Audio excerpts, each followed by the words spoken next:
Welcome to the Mind Spark, bringing you the latest news from around the world. The news hit like a thunderclap. White House announces sweeping Amazon tariff on all e-commerce imports. It was just after 6 a.m. on a Tuesday, and every screen flashed the same headline. A new 25% tariff would hit all goods imported by major online retailers. Amazon was the clear target. This wasn't a trade skirmish, it was an economic earthquake. On Wall Street, panic erupted. Amazon's stock plunged, billions evaporating by the minute. Analysts scrambled, phones rang off the hook, and no one had answers. The administration claimed it was about fairness and protecting American jobs, but for millions it felt like an attack on their way of life. Two-day shipping, endless selection, low prices, all suddenly at risk. Years of escalating trade tensions had finally boiled over. The government argued e-commerce giants exploited loopholes, flooding the country with cheap goods and hurting American manufacturing. But behind the rhetoric, the reality was stark. The global trade web that powered the modern economy was being torn apart. For Amazon, this was existential. Its business relied on the free flow of goods across borders. The new tariff threatened to vaporize profit margins and force a radical overhaul. As the sun rose, dread settled in. The rules had changed overnight. The world's largest store was now in the crosshairs of the world's largest economy. No one knew what would happen next. The digital convenience that defined modern America was suddenly fragile. The economic aftershocks were just beginning. To grasp the crisis, you have to understand Amazon's empire. It's not just a website, it's a global machine of commerce and logistics. When you click buy now, a chain reaction starts. Factories in Asia, ports in China, warehouses in the US, all working in sync. Decades of stable trade agreements made this possible, lowering tariffs and smoothing customs. Amazon's model depends on sourcing from the cheapest, most efficient manufacturers worldwide. Millions of third-party sellers, many overseas, rely on Amazon's fulfillment service to reach American customers. This system democratized global commerce, but it's incredibly sensitive to tariffs. Any disruption sends shockwaves through the network, affecting everyone from factory workers to buyers. The new tariffs threatened to halt this intricate dance. By targeting Amazon, the government was shaking the very foundations of globalization. The consequences would reach far beyond Seattle, foreign competitors, and protect American industry. But tariffs are a hidden tax on consumers. Importers pay, but the cost is passed on. Prices on Amazon rose, and American shoppers felt the sting at checkout. At first it was subtle. Then, as the trade war escalated, prices on electronics, clothing, and household goods soared. For families, this wasn't strategy, it was a direct hit to their wallets. Small businesses relying on imports faced impossible choices: absorb costs or raise prices and lose customers. Large retailers scrambled to renegotiate contracts or find new suppliers. The business environment became chaotic and unpredictable. Amazon, built on low prices and vast selection, was now at the center of a policy designed to make imports expensive. No algorithm could erase a government-mandated tax. The trust between Amazon and its customers was at risk. The hidden tax was now glaringly obvious. At the heart of the trade war was a little-known rule de minimis. For years, packages under $800 entered the US tax-free, a boon for e-commerce. This rule let foreign sellers ship directly to Americans cheaply, fueling a boom in cross-border shopping. Domestic retailers argued it was unfair, they paid duties while overseas sellers didn't. The new tariff plan killed de minimis for big e-commerce platforms.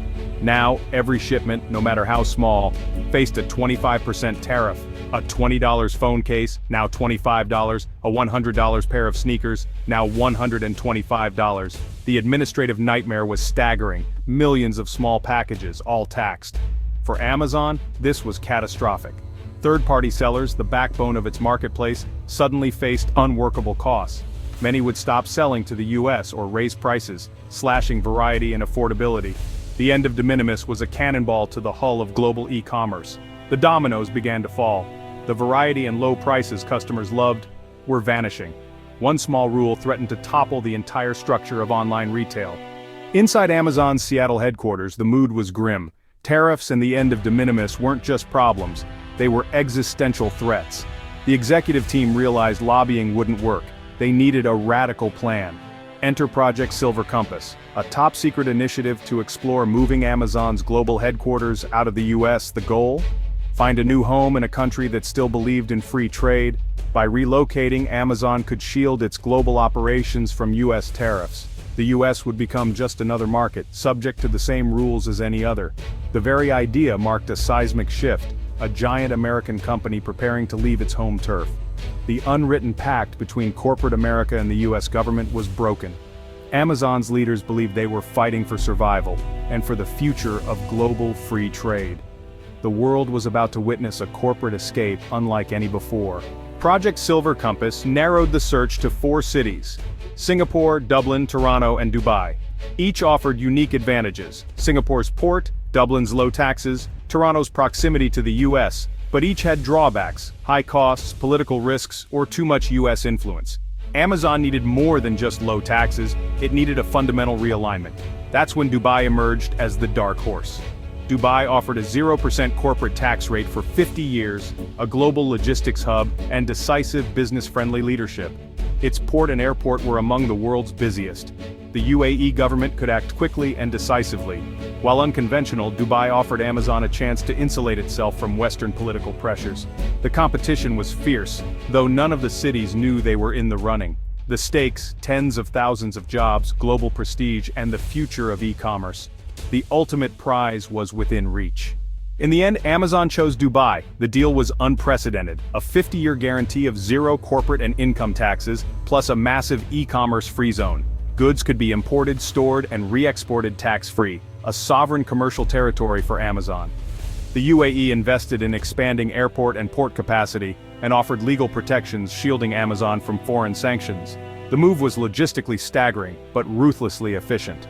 A new global headquarters would rise in the desert, with thousands of key staff relocating. Amazon's US presence would remain, but global decision-making shifted to Dubai. For Dubai, it was a monumental victory, cementing its status as a global tech and trade hub. For Amazon, it was a lifeline, a chance to rebuild around free trade. The company planted its flag in a new home that valued its business model. The world of e-commerce had a new capital. The day Amazon announced its move to Dubai, America was stunned. The stock market plunged, Amazon's ecosystem partners and small businesses reeled. Seattle felt betrayed. Tens of thousands of jobs were leaving. The administration, aiming to rein in Amazon, was now blamed for driving it away. The Amazon tariff was repealed, but too late. The damage was done. Other corporations began quietly planning their own exits. "What's our Dubai?" became the new question in boardrooms. The US was no longer the default best place to do business. Amazon's move was more than a relocation, it was a turning point in globalization. It raised questions about sovereignty in an age of powerful multinationals. America was left with a deep scar and a warning capital and talent flow where they're treated best. The world had changed, and America wondered if it had just lost its place at the center.